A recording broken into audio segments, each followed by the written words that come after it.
El día de hoy te quiero compartir algunas ideas sobre la importancia de la capacidad comunicativa que necesitamos tener los líderes. Las personas que ejercen algún tipo de liderazgo, sea porque son directoras o directores de su empresa, o sencillamente porque tienen gente a su cargo, son tomadores de decisiones. Quienes lideran toman decisiones por los demás. Ahora bien, muchas veces no basta con tener una capacidad muy ágil para tomar las decisiones, una inteligencia que me permite leer el entorno, una idea de cómo llevar a mi empresa hacia el mejor rumbo. Si no soy capaz de comunicar estas ideas a aquellas personas a las que lidero, pues no podré, de hecho, ejercer esa potencia de liderazgo, ese potencial al que soy llamado. Liderar es persuadir. Dentro de las muchas habilidades que necesitamos desarrollar para ejercer nuestro liderazgo, el uso de la palabra y la comunicación persuasiva se ha dejado un poco de lado, pues por miras al desarrollo más bien de la técnica, del conocimiento profesional, de la experiencia en la industria o en los distintos sectores en los que nos desarrollamos, pero la capacidad de comunicar es esencial. Pensémoslo de la siguiente manera. Hoy en día habitamos en un entorno en el que las figuras de autoridad viven en cierta crisis. Pensemos en el ámbito de la política,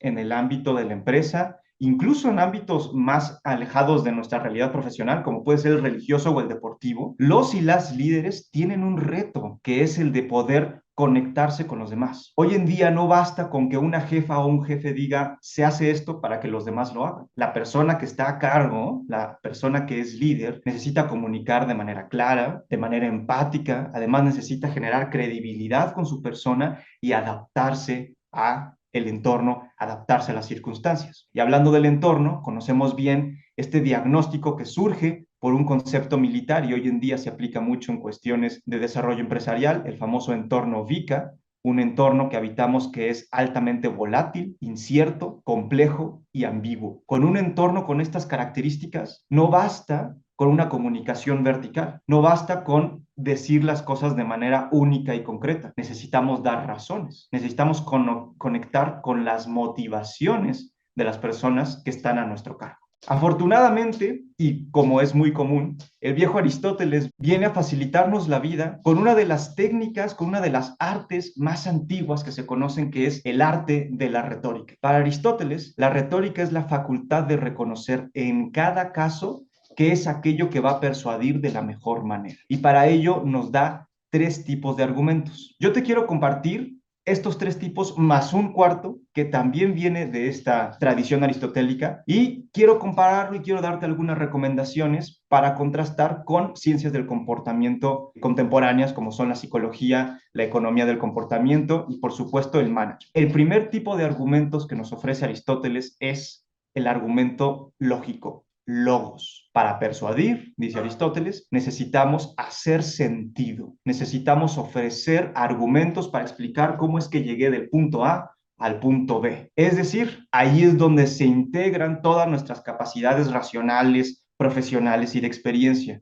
Cuando una directora o un director toma una muy buena decisión, sabemos que es una buena decisión porque hay un trabajo que lo respalda, porque hay razones. No solo se trata de decirle a mis colaboradores, saben que vamos a cambiar de este paradigma a este paradigma o vamos ahora a conseguir de esta manera nuestros goles, sino que además me dibujas el proceso. No basta con argumentar de manera racional. Tener la razón no basta. Sencillamente porque somos seres humanos, no somos máquinas, no somos computadoras en las que se nos introduce un algoritmo y entonces ya podemos reaccionar y generar una operación determinada. Necesitamos emocionarnos, necesitamos motivarnos. Por eso Aristóteles destaca un segundo tipo de argumentos. El segundo tipo es el argumento del pathos, la capacidad de empatizar, de emocionar a los demás. Necesito mover a las emociones. Pueden ser emociones positivas, que por cierto son las más persuasivas según la psicología contemporánea. Como líderes necesitamos emocionar a las personas. Por ahí hay algunas técnicas contemporáneas que se derivan de la escritura de guiones. El famoso storytelling nos puede ayudar. Una persona que se comunica al estilo de las historias es una persona que puede generar empatía con aquellos que le rodean. Por ejemplo,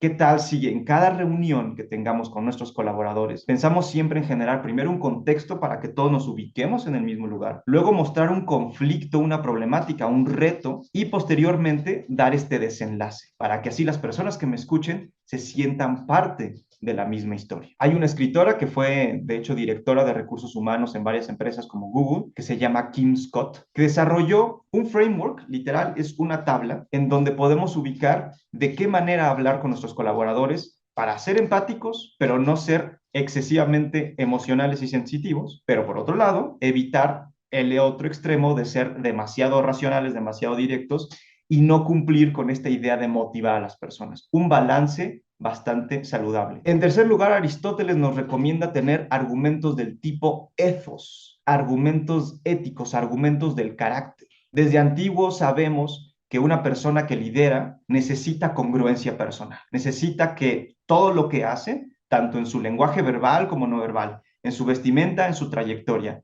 en sus habilidades de trabajo con los demás, en su historia personal, necesita comunicar esos valores o esas decisiones que quiere contagiar a sus colaborados. Entonces, pensemos en lo siguiente. Para Aristóteles, la persona que conecta y que genera credibilidad con la audiencia es una persona, número uno, que es benévola, muestra que está aquí sin malas intenciones. Número dos, virtuosa, es decir, que tiene un trabajo consigo mismo, que lo que te exige también se lo exige a ella misma. Y tercero, una persona que habla desde el sentido común, es decir, que hace clic, que tiene conexión con la forma de pensar, con la cosmovisión de aquellos a los que lidera. Y por último, aunque Aristóteles no lo puso como un elemento más de la persuasión, en otros libros de Aristóteles, como la Ética a Nicómaco y otras obras, se reconoce un elemento, una virtud esencial para el líder, que es el kairos, la prudencia, la pertinencia. De hecho, el filósofo alemán Heidegger lo recupera hablando de la necesidad de dialogar con el entorno, la prudencia como esa habilidad central para poder tomar lo que he desarrollado del logos, para emocionar como hago con el pathos, para integrar toda mi persona con el ethos,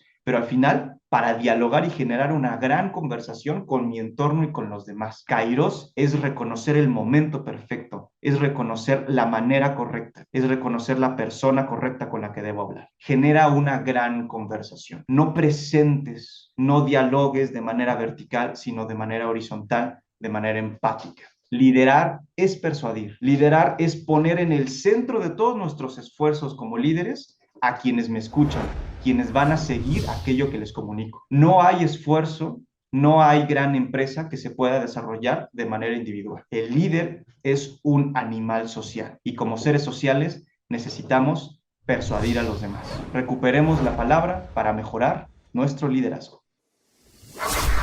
IPADE. The World Calls.